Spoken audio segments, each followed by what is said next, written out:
इस वीडियो में हम यूनिट सर्कल या उर्दू में जिसे हम कह सकते हैं इकाई दायरे के बारे में समझेंगे और देखेंगे कि इसकी क्या इफादियत है। यूनिट सर्कल वो दायरा होता है जिसका निस्फ कतर या रेडियस एक हो। अब ये 1 मीटर भी हो सकता है, 1 सेंटीमीटर भी, किलोमीटर भी या 1 मिलीमीटर भी हो सकता है, लेकिन होगा एक ही। यहाँ हम देख सकते हैं कि ये यूनिट सर्कल एक कार्टेशियन कोऑर्डिनेट सिस्टम में मौजूद है, जहाँ ये हमारे प्लेन्स को जहाँ जहाँ इंटरसेक्ट कर रहा है हम यहाँ देख रहे हैं। इसके कोऑर्डिनेट्स भी दिए हुए हैं।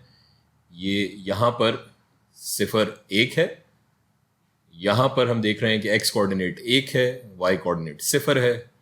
इस नुक्ते पर हम देख रहे हैं जहाँ ये दायरा इंटरसेक्ट कर रहा है इस कोऑर्डिनेट सिस्टम को, यहाँ पर हमारा x 0 है और y -1 है। यहाँ हम देख सकते हैं कि हमारा x -1 और y 0 है। ये हमने एक जाविया बनाया हुआ है थीटा, इसको थीटा से हमने जाहिर किया है। और जहाँ ये जाविया इस दायरे को कता कर रहा है, इसके कोऑर्डिनेट्स हम फर्ज कर लेते हैं a b हैं। a हमारा x कोऑर्डिनेट हो जाएगा और b हमारा y कोऑर्डिनेट हो जाएगा। ये यूनिट सर्कल हमें ट्रिगोनोमेट्रिक फंक्शंस को समझने में मदद देता है। तो इसके लिए हम यहाँ एक देख रहे हैं कि एक राइट एंगल ट्रायंगल या कायमतुज़्ज़ाविया मुसल्लस हमने बनाया हुआ है एक। अब अगर मैं कहूँ कि इस हाइपोटेन्यूज की लंबाई क्या है, तो हम जानते हैं कि ये हमारे यूनिट सर्कल का निस्फ कतर या रेडियस है। इसकी लंबाई 1 होगी। अब इस साइड या ज़िले की क्या लंबाई होगी, ये हम देख सकते हैं बराबर है हमारे इस y कोऑर्डिनेट b, जो इसकी लंबाई है y कोऑर्डिनेट की, इसकी लंबाई के बराबर। हम लिख लेते हैं यहाँ पर b। अब इस साइड या ज़िले की लंबाई क्या होगी? जी हाँ, बिल्कुल, ये बराबर होगी हमारे x कोऑर्डिनेट a के। अब हम अपने ट्रिग्नोमेट्रिक फंक्शंस लिख लेते हैं इस यूनिट सर्कल के हिसाब से, लेकिन उससे पहले हम अपना वो फ्रेज दोहरा लेते हैं। आपको याद होगा जो हमने ट्रिग्नोमेट्रिक फंक्शंस को याद रखने के लिए स्केलर्स और वेक्टर्स पढ़ते हुए हमने बनाया था। क्या है वो? सो का टो आ, SOHCAHTOA। तो इसके हिसाब से हमारा कोसाइन ऑफ थीटा बराबर हो जाएगा किसके? यहाँ हम देख सकते हैं ये CAH कोसाइन बराबर होता है एडजेसेंट साइड बटा हाइपोटेन्यूज। एंगल की एडजेसेंट साइड यहाँ पर क्या है? यहाँ हम देख सकते हैं एंगल की एडजेसेंट साइड है A।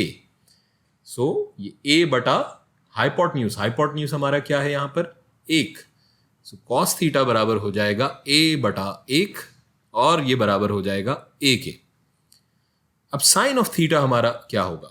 साइन ऑफ थीटा हम यहाँ देख सकते हैं ये सो का टोआ के मुताबिक SOH साइन बराबर होता है opposite side of the angle बटा हाइपोटेन्यूज के। यहाँ पर ऑपोजिट साइड अगर हम देखें थीटा की, तो वो क्या है?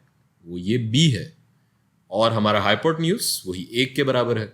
हम लिख सकते हैं sine theta is equals to B बटा 1 और ये बराबर है, ये बराबर हो जाएगा B के। अब यहाँ अगर हम देखें तो ये जो कोऑर्डिनेट्स जो पहले यहाँ हमने फर्ज किए थे A और B, इनकी वैल्यूज यहाँ हमें मालूम हो गई हैं और इन कोऑर्डिनेट्स को हम रिप्लेस करके लिख सकते हैं cos theta comma sine theta.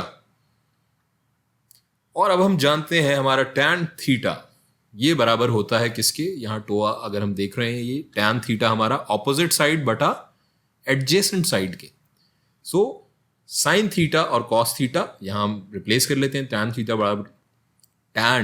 Theta बराबर हो जाएगा साइन थीटा बटा कॉस थीटा के। और ये हम जानते हैं, यहाँ पर हम देख रहे हैं साइन हमारा बराबर है y के और हमारा कॉस थीटा बराबर है x के।